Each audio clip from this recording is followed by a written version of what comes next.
달라졌지요?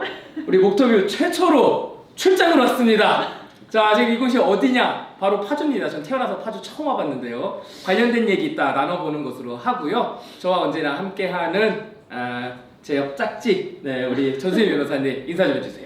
네, 먼저 정정 말씀드리면 짝지라고 하면 여기 사모님께서 이렇게 뭐 들고 저한테 오시기 때문에 생명의 위협을 느끼고요. 네, 네. 김홍기 소장과 함께 이제 경기도당 목터뷰 진행하고 있는 전수미 변호사입니다. 여러분들 반갑습니다. 와. 자, 오늘 파주에 왔는데 누구 만나러 왔죠? 제가 스티커가 너무 많아요. 그러니까 최초라는 단어를 정말 제일 많이 달고 다니시는 이제 우리 시장님이신데 뚝심의 정치, 그 다음에 정말 의리의 정치, 의지의 정치. 전 보자마자 너무 든든하다 이 생각부터 들었는데 아마 파주 시민분들도 그러한 마음에서 이분을 파주 시장으로 선출한 게 아닌가라는 강력한 이제 확신을 갖게 되었습니다. 자, 시장님 자기소개 먼저 부탁드리겠습니다. 예, 안녕하세요. 파주시장 김기현입니다. 만나 뵙게 돼서 반갑고요. 영광입니다.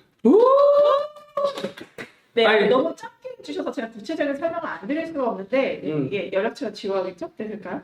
자, 이게 바로 파주 시장님의 명함이고 제가 여러 정치인분들, 의정활동 하시는 분들 정말 많이 만나고 명함을 봤는데 정말 받기 힘든 명함을 받아요. 여러분들 혹시 특징이 좀 보이시는지 모르겠어요.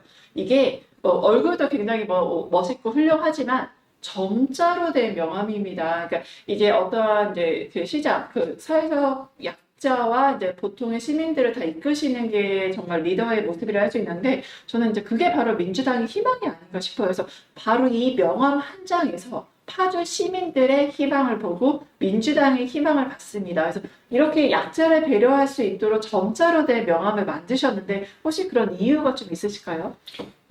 오늘 그 전수민 변호사님 말씀해주신 그대로입니다. 그래서 지금 저희 명함 하나도 저희가 가야 하는 길, 그다음에 가치 이 부분을 좀 담아서 좀 만들었고요. 이게 제 처음 만든 명함이에요. 그래서 끝까지 아마 보면 변하지 않을 거고요. 오. 예, 그다음에 그 가치가 이런 부분들 있죠. 함께 가자. 빨리 가려면 혼자 갈 수 있지만 함께 가면 많은 사람이 갈 수 있잖아요. 그게 좀 민주당의 가치가 아닌가 저는 그런 생각이 좀 들어서 그 명함 갖고 너무 큰 의미 많이 주는 것 같지만 그래서 그렇게 한번 그렇게 한번 만들어봤습니다. 네, 선생님 저 정말 돌발 질문인데요. 네, 좀 흐름을 깰 것 같은데 뒤에 지금 보면 슬로건이 나와요. 시민주택 더 큰 파주. 이거 시장님이 이제 오시고 나서 정하신 건가요? 네네. 잘 정하신 것 같아요.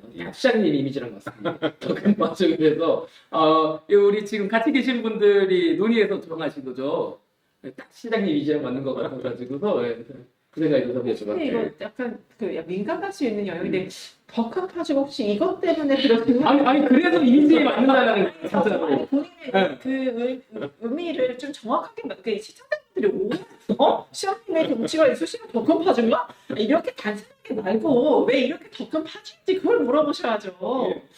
그 더 큰 파주에 이면 이제 앞에 시민 중심이 붙었잖아요. 더 큰 파주는 100만 도시로 가자는 그 함축된 의미를 갖고 있습니다. 파주시가 예전에 파주군으로 시작했잖아요. 파주군에서 그때 한 15만 이 정도였다가 지금 이제 한 50만이 넘었고 51만 정도 되는데 예전에 제가 이제 경기도의원 4년 할 때 그다음에 제가 고향이 파주예요. 그다음에 경기도의원 4년 할 때 보면 화성시가 저희랑 비슷한 사이즈였어요. 근데 어느 날 보니까 화성이 97만 100만이 가는 거예요. 근데 저희가 왜 이걸 못 갈까?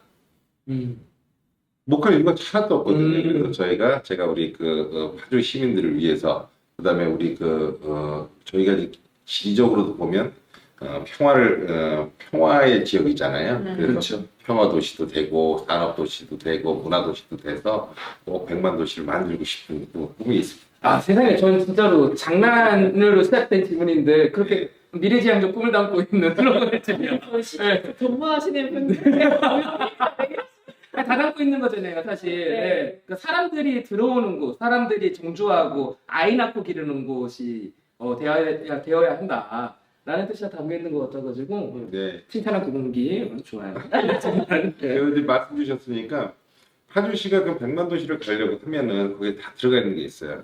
자족도시 기능을 갖춰야 하고요. 정주 기능을 추가해야 해요. 그렇게 해서 파주시 하면 파주시 하면 떠오르는 게 살기 좋고 이사 오고 싶고 이사 오면 여기서 살고 싶은 곳을 만드는 게 제 꿈입니다. 제가 그래서 그렇잖아요. 또 방송 들어가기 전에 말씀을 드렸던 게 제가 파주 처음 왔다고 말씀을 드렸잖아요. 네네. 그랬는데 제가 아이가 이제 태어난 지 200일 정도 됐어요. 이제 아이가 이제 목을 좀 가누어가지고서 유아차도 좀 탈 수 있어서 물어봤어요. 이거 근처 어디로 가면 좋냐? 근데 세 분 다 파주 추천해 주셨어요. 예, 여기 이게 수목원. 예, 수목원이 유아차 끌고 다니기 참 좋다라고 추천해 줬는데. 거기 율곡수목원이거든요. 네네 맞아요. 꼭 한번 가족들하고 주말에 한번 오시고요. 지금 저희가 지금 거기 정말 투자를 많이 하고 있어요. 그래서 지금 신생수목원 그래서 제가 이제 우리 공직자들하고 같이 얘기하는 거는 그러면 신생수목원은 뭐로 어필할 거냐? 우리 시민들한테 좀 특색이 있어야 된다. 지금은 막 똑같은 거로 하면 안 된다. 그래서 아마 그런 부분들이 그 반영이 돼서 아마 이제 그 주위 분들이 그 율곡수목원이 이제 입소문이 나신 것 같아요. 오히려 아기자기한 맛이 있고요. 그다음 아까 말씀하셨지만 유모차나 기차 이렇게 끌고 다니기가 좀 편하게 돼 있다고 말씀들을 하시더라고요. 네네네. 꼭 많이 파주 방문해 주십시오. 네. 시장님 맞으시네요. 네. 사실 여자분들은 파주 하면 바로 헤이리를 사실 떠오를 수밖에 없고 거기 카페 그다음에 문화예술 또 공간이기도 하고 또 교육에 관심 있으신 분들 영어 문화 마을 영어 마을 이런 것도 이제 관심이 많으시고 제가 파주에 있는 제 친구들한테 물어보면 여기 애 키우기도 너무 좋고 우리 같이 부부가 생활하기 너무 좋아 너도 와라고 해서 정말 몇 번이고 이사의 충동을 느꼈던 게 바로 파주가 아닌가 싶은데 바로 그게 그 최초의 타이틀을 달고 다니시는 우리 파주 김경희 시장님의 그런 업적 때문이 아닌가라고 합니다. 첫 번째 질문은 이제 들어가지 않을 수가 없을 것 같아요. 그래서 전국 최초, 이제 경기도 최초 이러한 최초의 타이틀을 달고 다니시는 게 바로 우리 김경희 시장님이신데요. 그 이유가 뭐냐? 2018년도에 경기도 의원에 출마하자마자 바로 당선되셨고요. 2022년에 파주시장직에 출마해서 바로 당연히 시장직에 바로 당선이 되셨습니다. 사실 이게 초선인데도 불구하고 단숨에 됐다는 건 그만큼 저력이나 내공이 있다는 거고 그리고 시민분들이 알아봐 주셨다는 건데요. 정말 여러 가지 전국 최초의 난방비 지원, 전국 최초 마을버스 준공영제 시행, 최초의 타이틀을 굉장히 많이 만들어내신 분이 우리 김경희 시장님이십니다. 그래서 지난 1년 동안 파주 시장으로서 활동하시면서 좀 어떻게 평가하시는지 궁금합니다. 지난 한 1년이 참 이런 얘기 좀 드리면 좀 힘들었습니다. 많이 왜 힘들었냐면 좀 얘기하면 제가 아까 이제 우리 그 변호사님 말씀하셨지만 제가 이제 주류가 아니잖아요. 그러니까 항상 이제 주류가 아니다 보니까 도전을 엄청 많이 하더라고요. 근데 제가 우리 시민들한테 선택을 받은 이유는 이렇게 해라, 이렇게 해달라는 그런 그 주문이 있잖아요.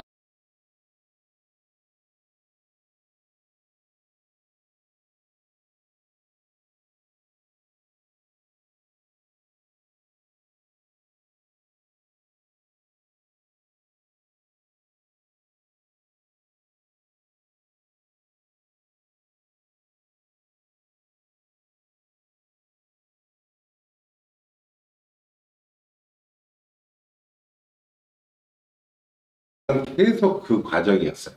그래서 지금 제가 보면 이제 우리 그래서 이게 1년이 이렇게 힘든가 하는 생각까지 좀 한 적이 있었는데 지금은 정말 많이 정리가 돼서 지금은 이제 본 궤도에 오르지 않았나는 조심스러운 또 생각도 좀 해봅니다. 네. 먼저 도전 정신을 여쭤보지 않을 수가 없는데 제가 2017년에 이제 초선이면 바로 도의원 당선되시고 이제 시장에 당선되셨잖아요. 근데 대부분 도의원에 당선되신 다음에는 어떤 여러 가지 루트를 다른 방식을 생각하실 수 있는데 또 시장에 바로 도전하셨거든요. 그 도전하시는 어떤 계기나 이유가 좀 있을까요?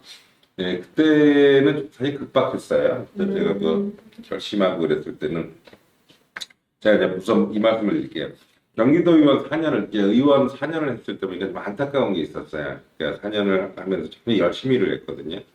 제가 그래서 감히 제가 자평입니다. 네. 자평하면 제가 142명 중에 한 5손가락 안에 들어가지 않을까 하는 자평 의원 생활할 때. 근데 안타까웠던 건 뭐냐면 결정할 수 있는 건이 없었어요. 그러니까 일을 하면 결과를 내야 되는데 이 의원도 이제 많은 일을 하지만 그 안타까움이 좀 그런 게 있더라고요. 그래서 좀 기회가 오면 좀 시장직이나 뭐 이 부분을 시장직이나 하는 쪽에 좀 도전을 해야겠다는 생각을 갖고 있었는데 그래서 제가 이제 경기도의원 4년을 끝내면서 또 좀 기회가 와서 그때 이제 제가 이제 다 던지고 도전을 했죠. 네. 너무 멋있으십니다. 그렇기 때문에 파주가 또 최초의 타이틀을 갖게 됐죠. 전국 난방비 최초 지원인데 사실 저도 요즘에 봤는데 예전에 작년과 올해 난방비가 또 다르고 다가오는 겨울이 굉장히 두려우실 파주 시민분들도 많으실 것 같습니다. 그래서 이제 이 전국 난방비 지원 굉장히 유의미한 그런 제도가 아니었나 싶은데요. 이거를 좀 도입하게 되신 그 계기가 있으신지 그리고 향후에도 이거를 계속적으로 유지하실 계획인지도 궁금합니다. 기본적으로는 이게 저희가 예전에 이제 경기도의원 할 때 그 이제 이재명 대표님이 그때 이제 지사님이셨어요. 그래서 이제 그 지사님이 그때 말씀하셨던 게 이제 기본소득을 말씀하셨었거든요. 근데 저는 그 정책에 기본적으로 동의하는 기본소득원자입니다. 그래서 그 세금이나 이 부분도 굉장히 합리적으로 쓰여져야 된다 하는 그 생각을 기본적으로 갖고 있고요. 그러다가 저번에 이거 결심하게 된 거는 기초 우리 자치단체가 우리 시민들을 위해서 가장 합리적으로 세금을 쓸 수 있는 방법이 무엇일까? 정말 어려웠잖아요. 그때 사실은 막 고물가에 고환율에 막 들어오고 거기에 그냥 막 그 에너지 요금 막 폭등하고 뭐 그냥 재난 상황이었잖아요. 맞아요. 그래서 민주당 우리 당 대표님이 한번 우리 민주당 출신 자치단체장을 불렀어요. 그래서 그 회의를 끝내고 그래서 한번 주문을 한번 하셨거든요. 그 무슨 좀 할 수 있는 부분들이 있으면 좀 해보자. 그래서 그 회의를 끝내고 이제 차를 타고 내려오면서 파주로 내려오면서 생각을 했어요. 우리 시민들을 위해서 이 어려운 시민을 뭘 할 수 있을까. 그래서 그때 생각을 한 게 에너지 재난 지원금을 드려야겠다. 그래서 그날 바로 결심을 했고 바로 우리 또 이 공무원들하고 이제 소집을 해서 예산 관계 그다음에 의회 관계 이 부분들을 정리해서 바로 시행을 했죠. 그래서 한 우리 두 달 안쪽에 지금까지 다 끝냈던 것 같아요. 예. 제가 아까 시작을 할 때 뚝심의 정치인, 그 다음에 경기도 최초, 전국 최초의 타이틀이 있는 저 시장님이라고 소개를 드렸습니다. 근데 대부분 궁금해하죠. 시장님께서 이렇게 최초의 타이틀을 달고 계시기 때문에 파주시에도 여러 가지 최초의 정책들이 있다고 들었거든요. 간단히 소개 좀 부탁드리겠습니다. 아까 그 말씀 하나 못 드리고 이게 또 계속 할 거냐고 여쭤보시잖아요. 네. 제가 그거 여쭤보려고 했는데. 네. 그래서 저희가 이제 이걸 했더니 그 행안부에서 그 현금성 지원이다. 페널티를 주겠다 지금 그 얘기를 자꾸 해서 좀 고민을 하고 있어요. 그럼에도 불구하고 이제 저희는 아마 내년 초에 아마 좀 고민을 좀 하고 있는데 내년 초에도 아마 좀 우리 민생이 엄청 아마 힘들지 않을까 싶어서 우리 공무원들하고 의회하고 좀 협의를 좀 잘 해봤어요. 이 부분들 좀 다른데 좀 아낄 때 좀 아끼고 이 부분들도 한번 좀 다시 한번 고민을 많이 해보겠습니다. 네. 이게 그 말씀이랑 저는 딱 맞물리는 게 처음에 말씀하신 인상 깊었던 게 1년 어땠냐고 여쭤봤더니 힘들었더라고요. 네, 아니, 맞아요. 보통 이렇게 말 안 하거든요. 근데 그거는 다르게 해석하면요 최선을 다했다라는 거예요. 다시 돌아가서 1년 살려고 하면 할 수 없을 정도다라는 느낌이 확 드는 거예요. 말씀하시는데 지금 이것만 해도 봐요. 지금 시민들 도와주려고 하는데 또 댓글 들어오잖아요. 지금 이게 지금 어떤 상황이냐 하면은 윤석열 정부가 지금 하는 거 보면요, 전 생활경제연구하는 사람이거든요. 그러니까 놀랄 게 아니 공공이 나서가지고서 물가를 이렇게 자극하는 거 좀 처음 봤어요, 진짜로. 근데 지금 기초지자체 지금 장이신 거잖아요. 네. 시민들이 드는 진짜 최후의 우산이에요. 여기서 방어막 주고 계시는 거예요.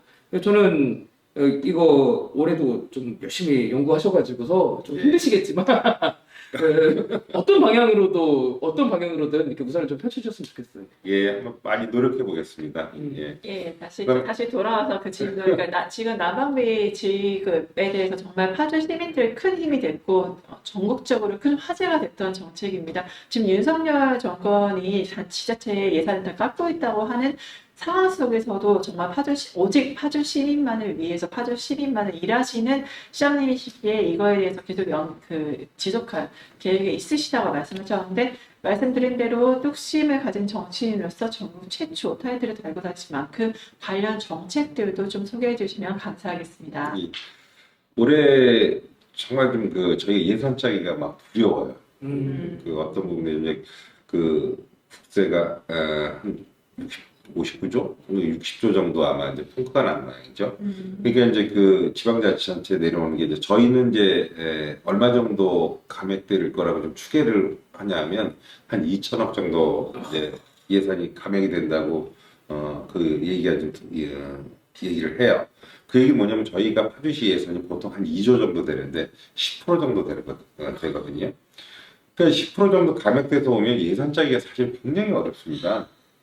그러니까 기본적으로 이제 그 부분들이 되면 민생 예산, 복지 예산, 그다음 어려운 부분들에 가는 예산들이 우선적으로 잘려요. 그러면 이게 서민들의 삶은 더 팍팍해지고 시민들의 삶은 굉장히 곤란해집니다. 그래서 지금 고민이 굉장히 많고요. 그래서 지금 이렇게 불경기나 그다음에 경제가 안 좋을 때는요, 공공은 확대 재정으로 가야 돼요. 저는 기본적으로 그런 생각을 해요. 그래서 그 버팀목이 되어주고 우리 시민들 삶의 안전망이 되어줘야 되거든요. 그래서 지금 많이 고민을 하고 있고요. 그래서 첫 번째로는 이제 지역 소상공인하고 우리 같이 이제 연계되어 있는 정책인데 우리 지역화폐 예산을 사실은 지난해보다 좀 늘리려고 그래요. 예, 그래서 좀 늘려서 한 30만 원에 10% 정도 지원해주고 그래서 이 부분들을 우리 파주시 안에서 또 경제적으로 좀 사용할 수 있게. 예, 사용할 수 있게 그렇게 좀 만들려고 하고요. 그다음에 이제 일자리 예산이나 기타 이제 공공 예산, 그다음에 복지 예산도 삭감 안 하려고 굉장히 노력하고 있습니다. 그래서 크게로 보면은 결국 그럼 어떻게 할 거냐?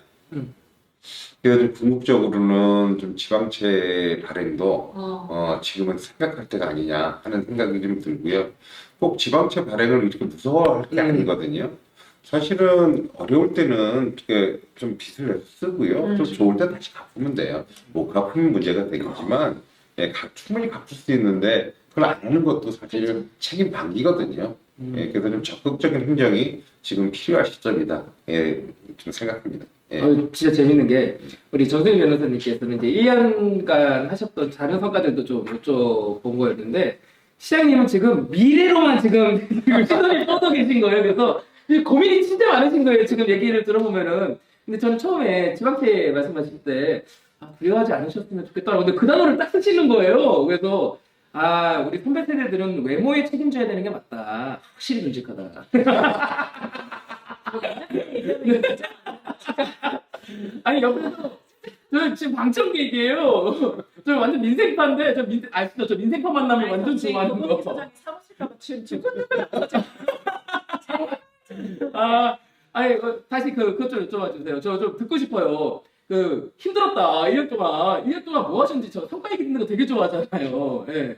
1년 동안 일단 하신 것 중에 가장 유명한 게 난방비죠 있었고. 그래서 추가적으로 여쭤보지 않을 수가 없는데 고역제 문제라든가 톡버스, 마을버스 중 공영제 이것 정책들이 굉장히 좀 획기적이라 들었거든요. 좀 소개 좀 부탁드리겠습니다. 그러니까 저희가 여기 하는 부분은 이제 파주시 시정부는 일을 무서워하지 않는다는 거예요. 어떤 부분이냐면 이제 고역제 같은 경우도 고역제 민간인 전국 최초 지원하는 것도 어떤 부분이 내막이 뭐가 깔려 있냐면요.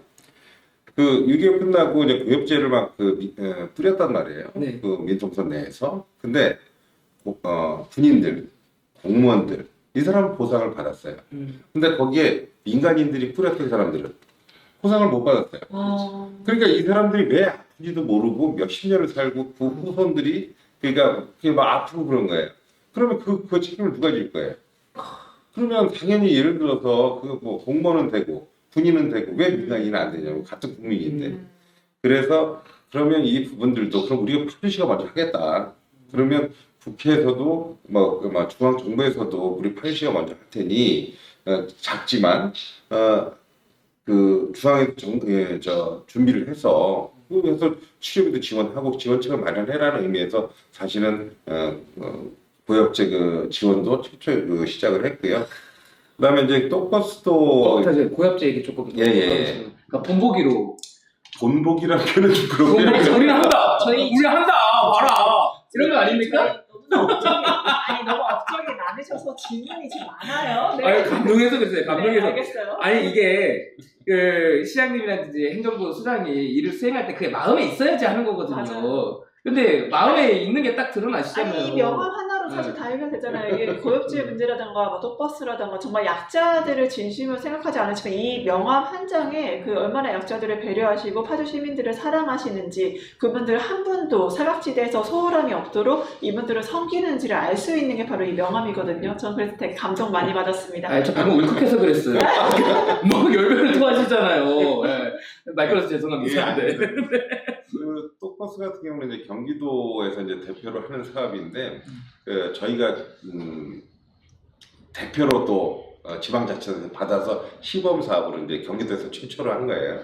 예, 하는데 이 똑버스도 다 시민들 반응이 엄청 좋으세요. 그래서 지금 보니까 작년에 평가했을 때는 한 90% 정도 만족도를 하셨는데 올해는 보니까 94% 정도까지 올라오셨더라고요. 저 자리 또 알겠어요. 똑버스가 뭔가요? 저 처음 보시는 분들이 똑버스가 뭔지 모를 수 있어서. 그러실 수 있습니다. 네. 버스는 이제 DRT라고 그래가지고요. 그러니까 수요 응답 평버스예요. 그래서 이제 예전에는 이제 쉽게 얘기하면 이제 콜택시 같은 버스라고나 할까요? 오. 그래서 이제 부르면 어디에서 부르면 어디에 와서 목적지 그 근처 그 정류장까지 모셔다 드리는 버스죠. 이게 그럼 파주시 내에서만 운영이 아니면 나가? 지금은 이제 파주시 내에서만 하고 있어요. 그러니까 운전 교화지구 내에서 그 시범 사업을 하고 있는데 처음에는 이게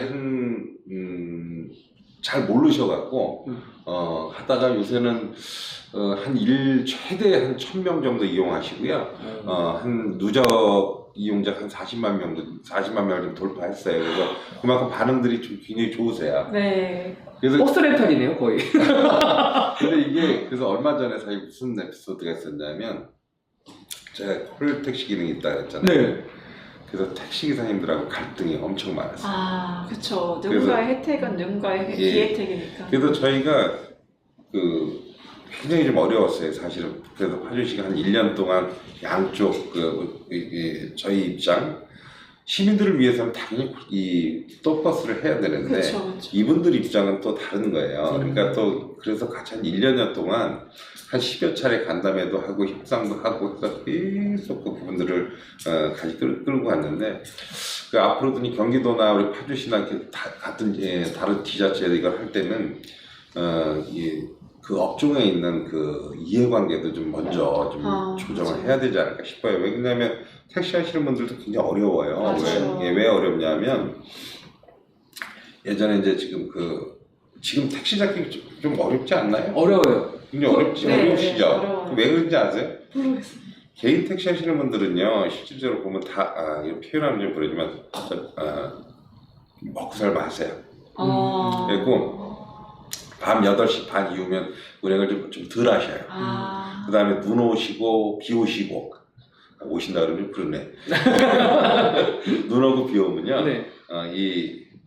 좀 빨리 들어가세요. 왜냐면 사고 나고, 그 다음에 밤늦게 잘 안 하시는 게 취객들이 많아서 잘 안 하셔요. 그래서 그걸 누가 했었냐? 법인 택시기사들이 예전에 그걸 많이 했어요. 근데 이분들이 급감했어요. 왜 급감했냐면 코로나 이후에 영업이 안 되고 소득이 너무 줄은 거예요. 그러다 보니까 법인 택시기사가 법인 택시가 한 100명 계시다가 한 30명 이 정도로 줄은 거예요. 그러니까 그분들이 모자라는 거예요. 우리 시민들이 택시를 원할 때는. 맞아요. 예. 제가 관련 데이터 살펴본 적이 있는데 코로나19 때 급감하고 제가 아시는 택시 법인 택시 하시는 분도 배달로 가서 다시 안 돌아오셨어요. 배달 노동자로 전환하셨어요. 특히 젊은 분들은 배달이 좀 더 수익성이 있다 보니까 네. 배달 사업으로 가셔서 이제 택시가 좀 더 이제 타기 힘들어졌다 이런 얘기도 있었습니다. 그래서 전반적으로 지금 제가 얼마 전에 이제 인터뷰할 때도 얘기했는데 전반적으로 택시 산업도 그러니까 이거까지 가면 이제 너무 이제 길어지니까 근데 택시 산업도 이제 생각을 해야 돼요.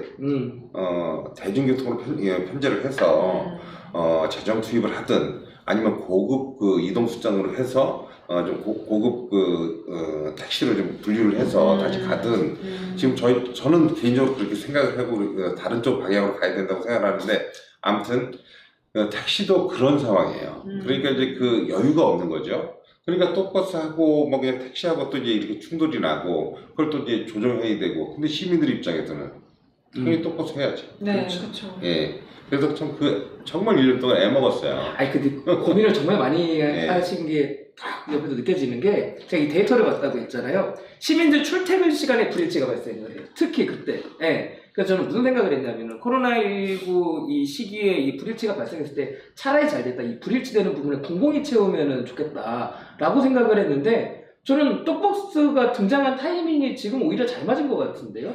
예. 예.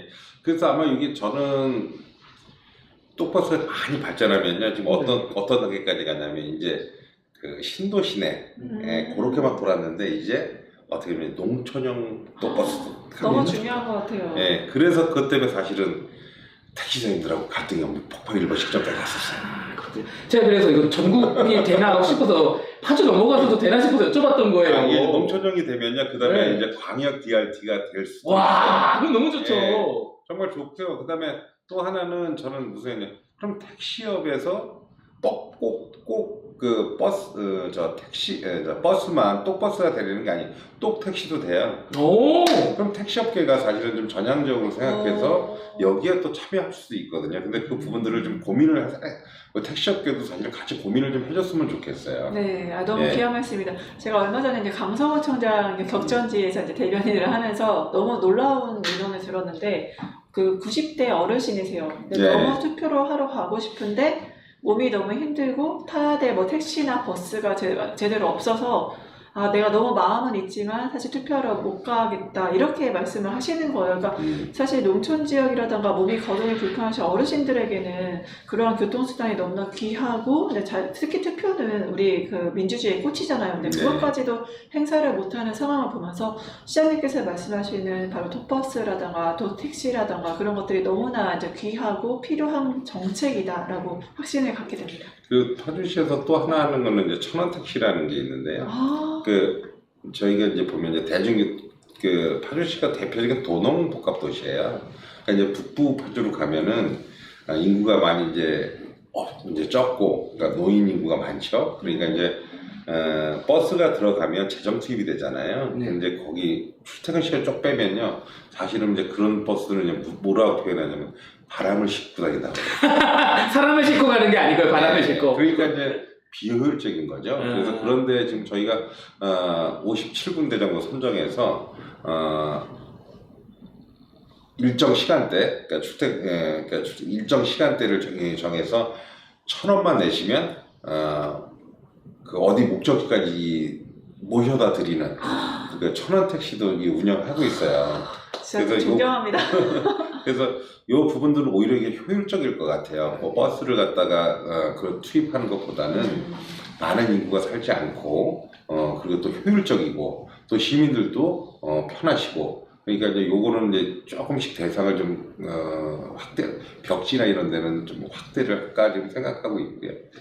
예. 그럼 시장님 오시기 전에 이런 것들이 없었다라는 거잖아요. 그러니까 예전에도 이제 준비는 다 하고 있었겠죠. 뭐 하루 아침에 되고 뭐 이런 건 없죠. 뭐. 진짜 예. 바쁘셨겠네요. 아니 제가 지금 보는데 올해 1호 결제가 성매매 직결지 폐쇄라고. 네, 저는 이제 사실 이게 성매매 피해 여성들을 도와주는 이제 변호사, 인권 변호사 활동을 하기 때문에 사실 그리고 그 맨 처음 1호 결제라는 건 정말 유의미한 거잖아요. 근데 2023년 1호 결제로 성매매 직결지 폐쇄 이거를 하셨다는 말씀을 듣고 개인적으로 너무 많이 놀라고 이제 감동을 받았거든요. 좀 자세한 내용 소개 좀 부탁드릴게요.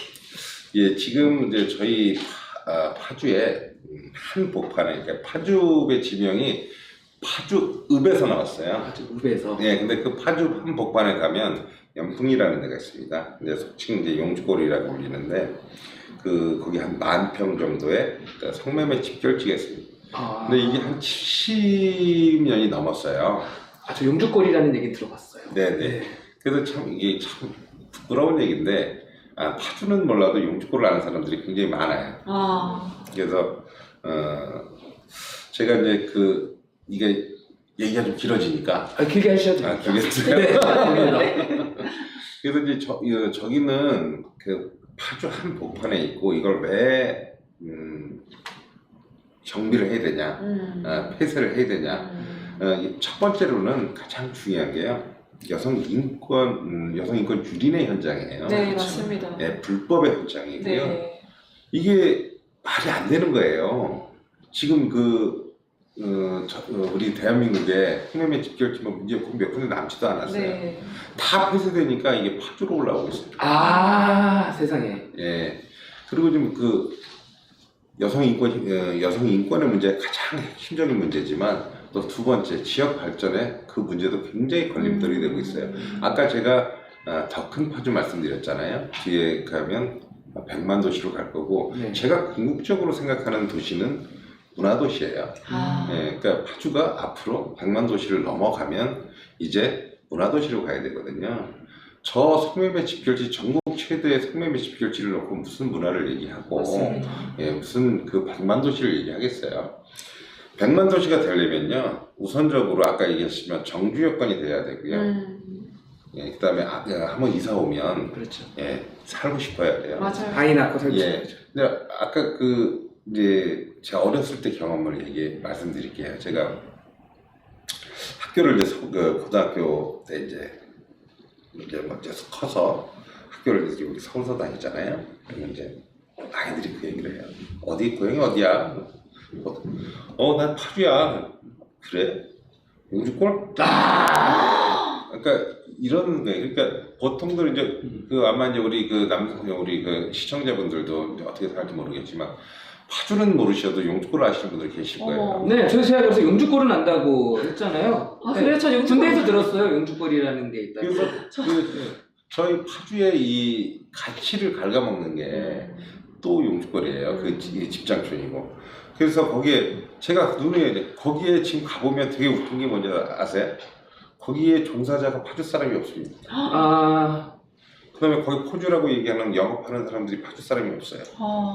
성 구매자도 파주 사람이 없습니다. 그럼 누구를 위해서 존재하는? 그렇죠. 파주는 정말 있잖아요. 너무 손해를 엄청 많이 보는 거예요. 그래서 그다음에 파주가 100만 도시로 가려면 정주 여건을 마련해야 되는데 도시 한복판에 저걸 갖다 놓고 어떻게 그 사람들이 와서 살자고 얘기를 하겠어요. 네네. 이거는 우리가 100만 도시, 문화도시를 가기 위해서는 우선적으로 정비를 해야 되는 숙명적인 상황이고요. 지금은 있을 때 아니에요. 지금 불법의 현장이고. 근데 이걸 추진하다 보니까 너무 뭐랄까 제 개인적으로 우리나라가 이런 생각이 들었어요. 막 반발하고 반대하고 막 예산 삭감하고 막 이런 걸 하면서 이게 뭐지라는 생각을 했어요. 지금 이 관련해가지고 반대가 들어오고 있는 거예요? 그럼요. 그래서 네, 지금 맞아요. 성매매 여성분들이 신호통을 들고서 이거를 없애면 안 된다 이렇게 하신다거나 이제 여러 가지 또 반대 목소리가 좀 있다고 들었거든요. 예. 그래서 저는 이런 거죠. 이게 불법이에요. 그리고 우리 행정을 하는 사람들은 법을 법을 기반으로 해서 행정을 집행하는 거잖아요. 그렇죠. 불법을 하고 있는데 이걸 갖다 그냥 와서 제가 이런 얘기들 드리면 좀 뭐하지만 여기 와서 시위한다고 우리 시청에 와갖고 난입해갖고 와서 폭력을 행사하고 뭐 그런 경우도 있었어요. 그러니까 저는 그걸 보면서 제가 이제 이런 부분이 의지가 막 더 강해지는 거예요. 아니 대한민국이 이렇게까지 이렇게까지 돼 있나? 아니 왜 공권력은 뭐 하는 거지?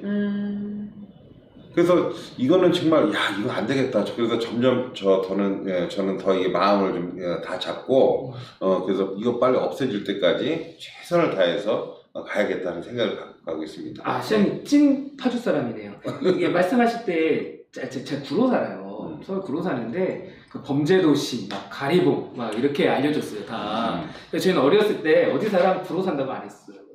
그래서 신도림 근처 살아. 뭐 이렇게 말을 했단 말이에요. 네. 그래서 제가 사실은 지난 지방선거에 구로구청장 선거 나갔다 깔끔하게 컷오프 당했는데 제가 그러니까 그 구로 사람으로서 그러니까 지역 사람으로서 드는 생각이 아주 부심 한번 느끼게 해주고 싶다. 우리 친구들한테 어디 살아? 뭐, 나 구로 살아. 이 말 나오게 하고 싶은 거예요. 그래서 제가 구청장 선거 도전했던 건데 시장님도 왜 더 큰 파주라고 했는지를 알겠는 거예요. 말씀을 하는 걸 들어보면서 뒤에 슬로건을 같이 보니까 지금 이걸 해결해. 이거 사실은 이 성매매 직결제 같은 거는 반대하고 이런 것들이 너무 많으니까 그냥 쉽게 시정하려면은 그냥 그쪽 안 보면 되는 거잖아요. 모른 척하면 너무 편하죠. 그러니까. 네, 모른 척하면 편한데 모른 척 할 수가 없어요. 이거는 그 파주가요. 예전에 저희가 분단되기 전에는요.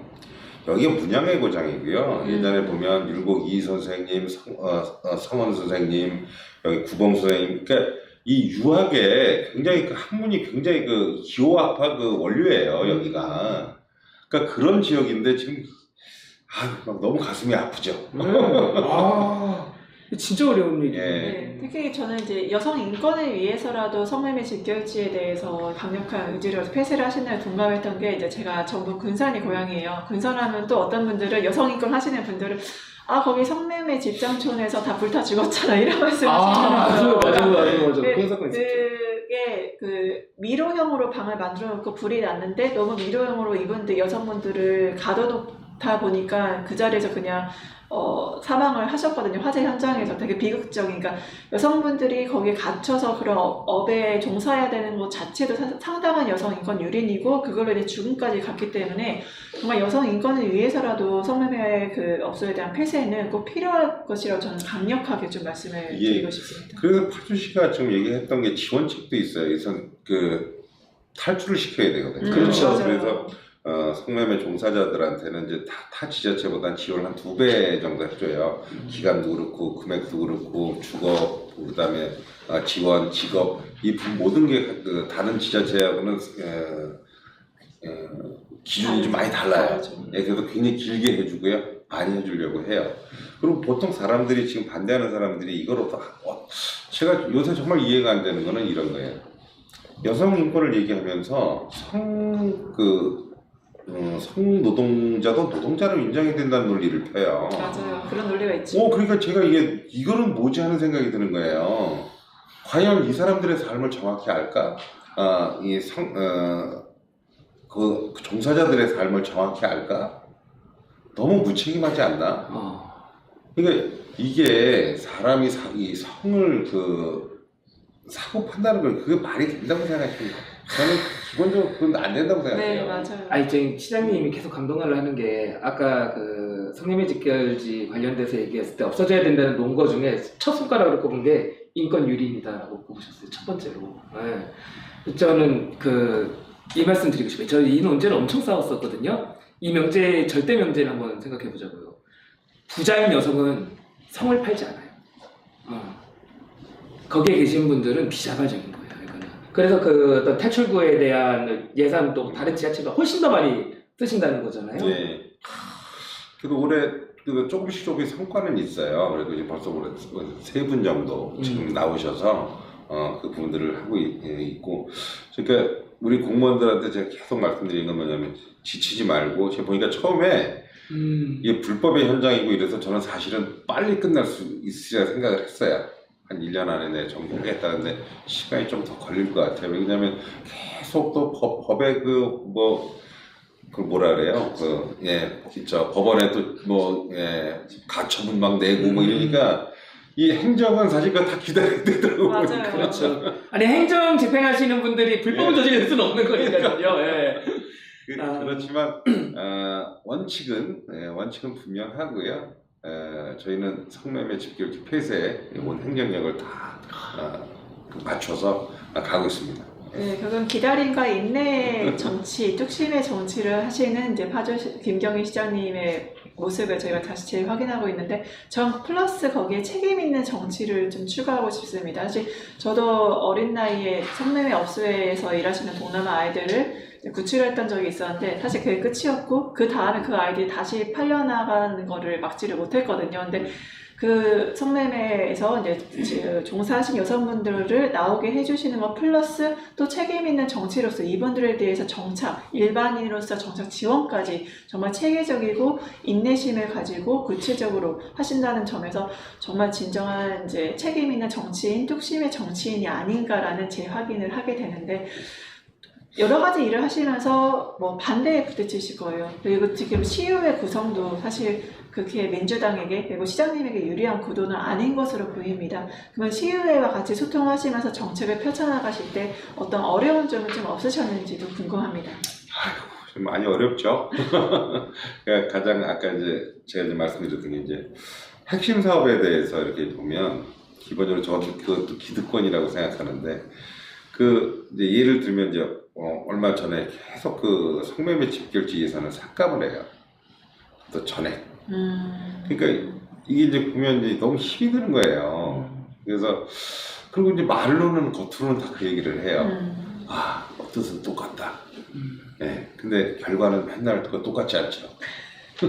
아, 의회 구성이 그렇게 되는구나. 네. 우리 시장님 외로우시겠어요? 잘 좀 부탁드립니다. 그래서 지금 그래서 이제 의원님들하고도 사실은 그 예전에 그랬었는데, 지금은 이제 제가 좀 많이 찾아뵙고 같이 또 이제 이 협조도 좀 구하고, 그다음에 그래도 많이들 좀 좋아지셨어요. 그래서 올해 저번에 추경 때도 5억 정도 전액 삭감했는데, 또 이번에 또 본회의에서는 또 살려놓겠다고 말씀을 하시니, 예, 또 믿어보겠습니다.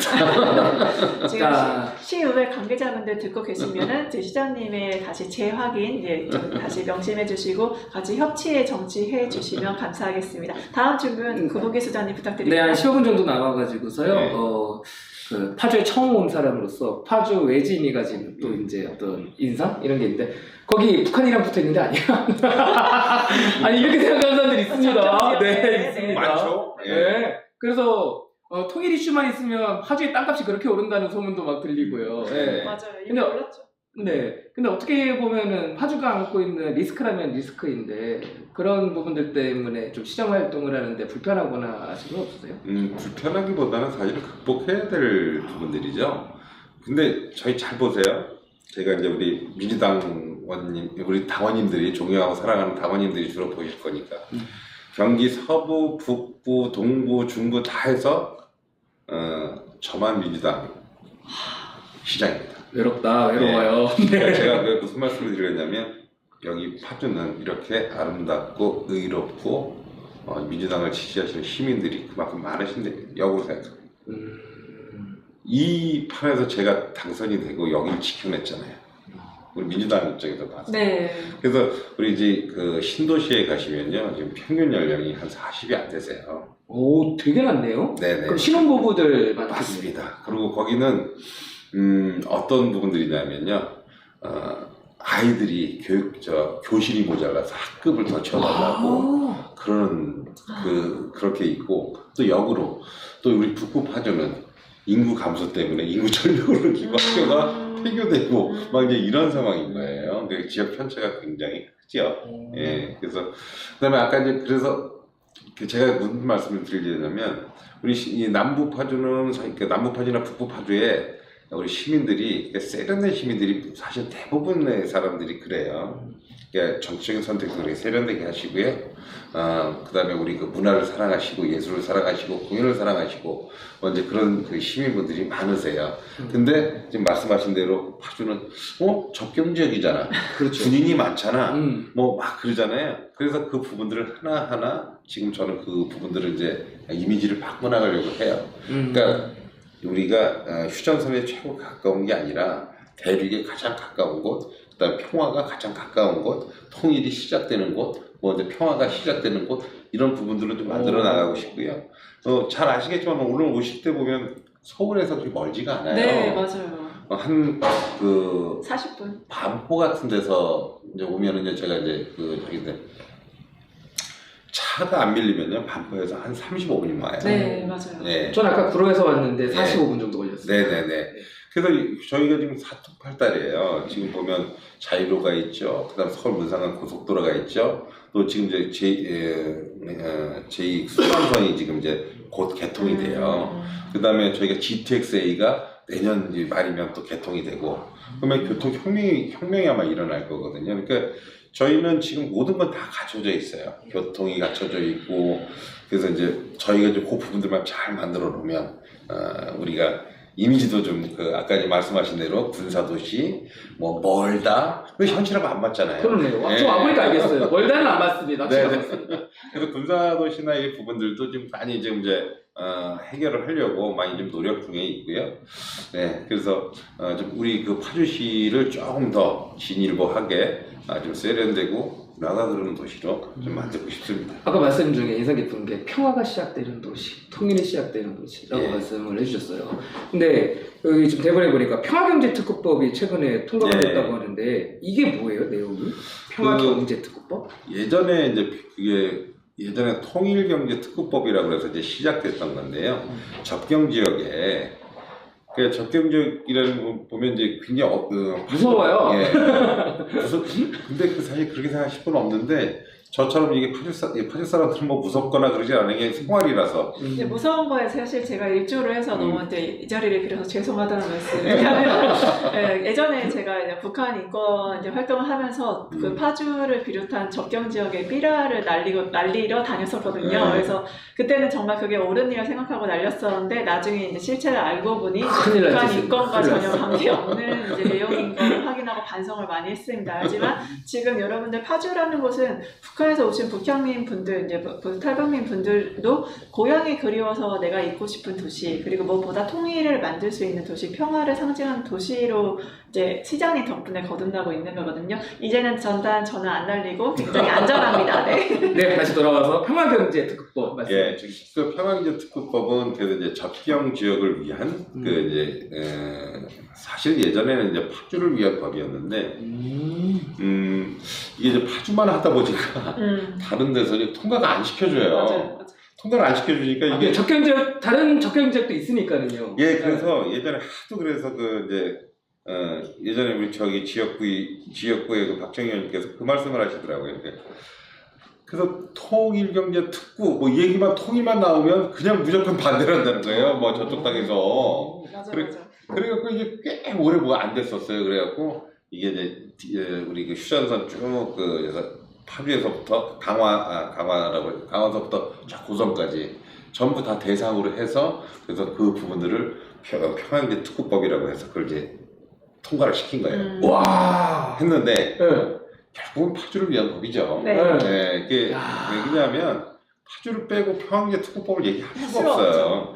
그쵸. 예, 그래서 어떻게든 저희는 그래서 이제 경기도 하고 이제 잘 준비를 해서 그걸 이제 받아서 저희가 최고 어려운 게 뭐냐면 군사시설보호법, 수도권 정비법이 양쪽으로 이제 다 잡혀 있어요. 발목을 잡고 있죠. 예. 방제. 그래서 이 부분들을 우회할 수 있는 그 방안이 되지 않을까. 그래서 평화경제특구법이 그래서 그 부분들을 파주에 다시 한번 기회를 줄 것이다. 그러니까 구체적으로 좀 어떤 기회인지 파주 시민분들과 당원분들이 궁금해하실 것 같아요. 예, 네. 그러니까 평화경제특구법은 크게 이제 그 대단히 그 산단을 할 수 있고요. 그다음에 그 관광특구를 만들 수 있어요. 그래서 저희는 지금 아까 지금 말씀드렸지만 그 교통 인프라는 이미 다 돼 있고요. 땅도 있어요. 그래서 사실은 준비가 된. 예, 그래서 한 300만 평 규모 정도의 대단히 하려면 이제 그런 그 산업단지를 하고 싶고요. 그다음에 북쪽은 그 저희가 지금 보면 이게 조금 이제 북쪽은 사실은 아까 말씀하셨지만 수목원도 있고 네. 임진각도 있고 거기는 관광, 레저, 휴양. 곤돌라도 있습니다. 되게 좋아요. 예. 몇 번 타봤습니다. 네, 곤돌라. 그래서 임진각에 가면 임진각은 가만히 있어도 코로나 전에 1,000만 명씩 오는데요. 네, 맞아요. 네, 상징적인 곳이죠. 그 부분들은 그다음에 쇼핑도 있어요. 네, 파주 맞아요. 아울렛. 네, 맞아요. 예, 네. 롯데 아울렛도 있고요. 그다음에 그 첼시 아울렛도 있고. 그래서 모든 게 다 가능한 데거든요. 아니 하나하나가 다 유명한데 그게 다 파주에 있다고 생각해보니까 파주 대단하네요. 네, 진짜. 살기 좋은 도시, 머물고 싶은 도시 파주입니다. 그래서 그래서 평안기아 특구는 그래서 우리 파주시가 100만 도시로 갈 수 있는 그 징검다리 역할을 할 것이다. 아, 네. 그러네요. 지금 여기가 적경지여가지고서 그러니까 토지를 개발할 수 없도록 여러 제한들이 겹겹이 있는데 그것들을 우회해가지고 이제 개발할 수 있는 법률이 평화경제특구법이라는 거잖아요. 근데 이게 지금 질문지를 보니까 특구로 지정이 돼야지 그제서야 적용이 될 것 같은데. 저희가 지금 그 준비를 하고 있고요. 벌써 예전부터 엄청 오래전부터 준비를 하고 있었어요. 사실은. 그러니까 통일경제특구법부터. 근데 이게 그때는 사실 그때하고 지금 현재는 조금 상황이 달라져서 다른 이제 그때하고 좀 내용을 좀 변경해서 준비를 잘 하고 있습니다. 그리고 시민들이 관심 갖고 사활을 걸고 같이 뛰어야 되는 것 같아요. 예, 맞습니다. 파주는 그렇게 지금 가고 있고요. 시민들도 지금 자발적으로 지금 그 부분들도 지금 그 포럼도 좀 구성하고, 예, 그래서 시민단체도 다른 좀 만들기도 하고 해서 준비를 잘 하고 있습니다. 제가 듣기에는 제가 거문하지만 이게 우리 더 큰 파주로 가기 위한 관문 같아요, 일종의. 네, 맞습니다. 저 경제 특구니까. 산단 얘기하실 때도 산단 들어오면 자족도시도 되겠는데 이 생각도 딱 들더라고요. 우리 그 파주 시민들 관심 많이 가져주셨으면 좋겠습니다. 네, 또 행정과 질문 주시죠. 네, 마지막 질문 2개 남아 있네요. 야, 이런 철학적인 질문을 넣어주셨다고요? 그냥 읽을게요. 행정가로서 혹은 정치인으로서 꿈꾸는 미래는 무엇인가요? 어떤 모습으로 남길 바라시나요? 그 정치인은 그러니까 제가 정치에 들어오면서 이제 이런 생각을 했어요. 제가 경기도 도전할 때도 그렇고 시장 도전할 때도 그렇고 이 직이 하고 싶다고 하고 안 하고 싶다고 안 하는 직이 아니다. 초심을 잃지 말고 원칙을 잃지 말고 내가 왜 여기에 있는지 무엇 때문에 있는지를 꼭 잘 알고 가자. 그런 그 생각을 항상 하고요. 그래서 파주를 위해서 시장으로서 이제 말씀드리면은 100만 도시의 초석을 좀 닦은 정치인으로 기억되고 싶습니다. 와, 멋있습니다. 진짜 뚝심, 지금까지 보아왔던 말씀하신 모든 내역들, 정책을 보면 정말 뚝심의 정치, 책임의 정치, 그 다음에 더 큰 파주를 위해서 정말 한 발 한 발 내걸으시는 시장님의 행보를 볼 수가 있어요. 이 방송은 저희 당원분들도 보시지만 관심 있으신 파주 시민분들도 보실 것 같아요. 파주 시민분들에게 영상 편지 부탁드립니다. 아이고, 편지까지. 예, 파주 시민 여러분, 예, 반갑습니다. 제가 맨날 드리는 말씀이 있습니다. 우리 파주 시민 여러분 존경하고 사랑합니다. 저는 여러분들 성원과 사랑 때문에 지금 이 직을 수행하고 있습니다. 그러니까 한시도 그 본분에서 벗어나지 않도록 노력하겠고요. 그다음에 여러분들이 어떻게 하라고 하시는 부분들을 너무 잘 알고 있습니다. 그래서 여러분들 뜻에 잘 준비해서 꼭 100만 도시, 그다음 문화 도시, 그 사람이 살기 좋은 파주시를 만드는 데 최선을 다하겠습니다. 늘 존경하고 사랑합니다. 감사합니다. 어떠셨어요, 변호사님? 이제 1시간가량 말씀 나눠봤는데.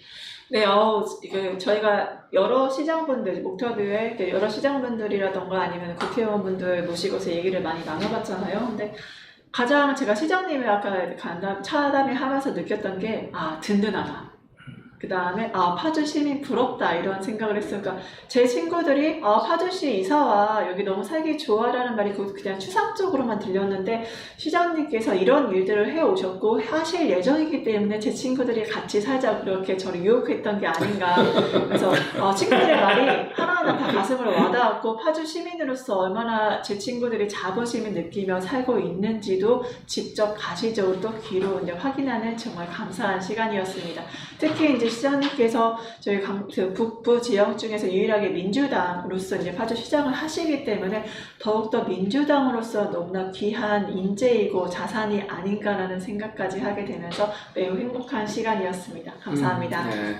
저는 정말 오랜만에 울림 있는 시간이었어요. 마음으로 행정하는 사람이구나라는 확신이 들었고, 근데 주변 환경이 너무 척박하네요. 근데 아이고 주변에 이게 정치적 구도가 너무 척박해가지고 외로우실 것 같고, 그런 환경에서 아마 참모진들이 진짜 힘들 것 같아요. 또 이렇게 옆에서 외롭지 않게 힘 실어주셔야 되니까. 저는 여러모로 1시간 인터뷰 짧게 하면서 전선에서 고생하시는 것 같다. 하지만 드립니다. 든든하다. 네. 오늘 저희 더불어민주당 경기도당 방송 처음 출연하셨는데 좀 소감 부탁드리겠습니다. 항상 그 당원 동기 여러분 앞에 설 때는 굉장히 떨려요. 예, 그리고 우리 저는 당을 하는 같이 당원이라는 당원이면 목표가 같고 사회를 바라보는 지향점이 거의 비슷하다고 생각합니다. 그래서 이렇게 오늘 짧은 시간인데 제 또 마음에 있는 얘기도 좀 할 수 있게 돼서 우리 당원 여러분들께 제 좀 진심이 꼭 이게 좀 잘 전달이 됐을까 하는 생각 좀 드는데, 저는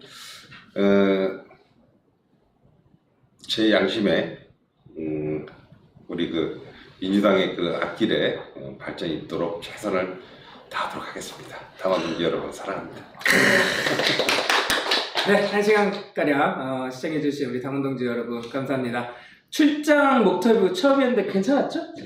제가 사실 출장에 대해서는 약간 부정적인 생각이었어요. 왜냐면 다른 분들과의 형평성 문제라던가 그리고 이렇게 출장이 오는 거에 대한 부담감이 있었는데 정말 100번이고 1000번이고 출장 오길 잘했다. 정말 말씀 듣길 잘했다라는 생각이 들면서 너무 행복한 시간이었습니다. 네, 출장 목터뷰 다음에도 한번 도전해보는 것으로 하고요. 지금까지 더 큰 파주에서 열심히 노력 중이신 우리 파주시장님 김경일 시장님과 1시간 이야기 나눴습니다. 저희는 다음에 돌아오도록 하겠습니다. 물러갑니다. 네, 감사합니다.